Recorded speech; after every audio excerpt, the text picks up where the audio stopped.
ರಾಜ್ಯ ಆರೋಗ್ಯ ಸಚಿವ ಯುಟಿ ಖಾದರ್ ಅವರು ಶುಕ್ರವಾರ ಸಂಜೆ ಬಂಟ್ವಾಳದ ತಾಲೂಕು ಸರ್ಕಾರಿ ಆಸ್ಪತ್ರೆಗೆ ದಿಢೀರ್ ಭೇಟಿ ನೀಡಿ ಆರೋಗ್ಯ ಇಲಾಖೆಯ ವ್ಯವಸ್ಥೆಗಳ ಬಗ್ಗೆ ಪರಿಶೀಲಿಸಿದರು.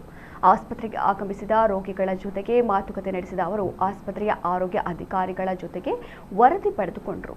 ಸುದ್ದಿಗಾರರ ಜೊತೆಗೆ ಮಾತನಾಡಿದ ಸಚಿವರು ಬಂಟ್ವಾಳ ತಾಲೂಕು ಆಸ್ಪತ್ರೆಯನ್ನ ಇನ್ನೂ ಜನಸ್ನೇಹಿಯಾಗಿ ಅಭಿವೃದ್ಧಿಪಡಿಸಬಹುದು ಎನ್ನುವ ಬಗ್ಗೆ ವೈದ್ಯರು ಹಾಗೂ ಸಿಬ್ಬಂದಿಯೊಂದಿಗೆ ಚರ್ಚೆ ನಡೆಸಲಾಗಿದೆ.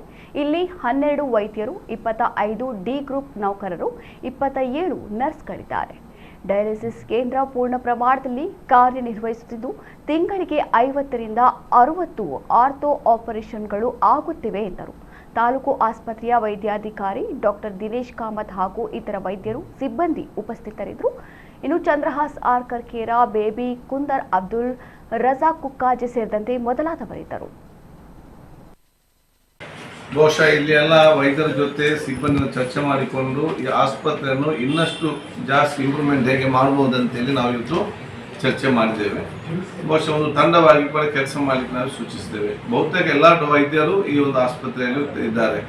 ಸುಮಾರು ಎಲ್ಲ ಪ್ರೊಫೆಷನಲ್ 12 ಡಾಕ್ಟರ್ಗಳು ಇರುವಂಥದ್ದು, 25 ನಮ್ಮ ಡಿ ಗ್ರೂಪ್ ನೌಕರಿ ಇವತ್ತು ಇದ್ದಾರೆ, ಕ್ಲೀನಿಂಗ್ ಮಾಡಲಿಕ್ಕೆ, ಅಸಿಸ್ಟ್ ಮಾಡಲಿಕ್ಕೆಲ್ಲ. 27 ನರ್ಸ್ಗಳಿದ್ದಾರೆ.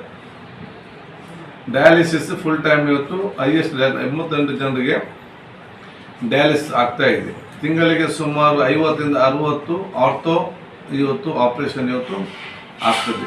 ಜನರಲ್ ಸರ್ಜರಿ ಕೂಡ ತಿಂಗಳಿಗೆ ಎಷ್ಟಾಗ್ತದೆ?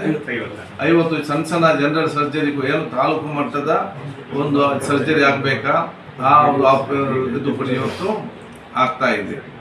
ಅದಕ್ಕಾಗಿ ಇದನ್ನು ಇನ್ನಷ್ಟು ಉತ್ತಮ ಮಾಡಲಿಕ್ಕೆ ಒಂದು ತಂಡವಾಗಿ ನಾನು ಸೂಚನೆ ಇವತ್ತು ಕೊಟ್ಟಿದ್ದೇನೆ. ಅದಲ್ಲದೆ ಬಹುಶಃ ಈ ಒಂದು ಇನ್ನೇನಾದರೂ ಇವರಿಗೆ ಬೇಕಾದಲ್ಲಿ ಇವತ್ತು ನಾವು ಹೆಚ್ಚಿನ ಒಂದು ಸಹಕಾರ ಕೂಡ ನಾವು ತಯಾರಿದ್ದೇವೆ. ಏನು ಬಹುಶಃ ಇವತ್ತು ನಮ್ಮ ಸರಿಯಾದ ಟೈಮಲ್ಲಿ ಎಸೆನ್ಷಿಯಲ್ ಇವತ್ತು ಅಗತ್ಯ ಇರುವಂಥ ಔಷಧ ಕೂಡ ಇವತ್ತು ಸರ್ಕಾರದ ಕಳಿಸಿದೆ. ಯಾವುದಿಲ್ಲ ಅದರಲ್ಲಿ ABRK ಮುಖಾಂತರ ತಗೊಳ್ತಾ ಇವತ್ತು ಇದ್ದಾರೆ. ಅದಕ್ಕೆ ಬೇಕಾಗುವಂಥ 1,35,00,000 ದುಡ್ಡು ಕೂಡ ಇವತ್ತು ಅಗತ್ಯ ಬಂದರೆ ಅದಕ್ಕೆ ನಾವು ಅವಕಾಶ ಕೊಡೋದು ಬಹಳಷ್ಟು ಕಡಿಮೆ.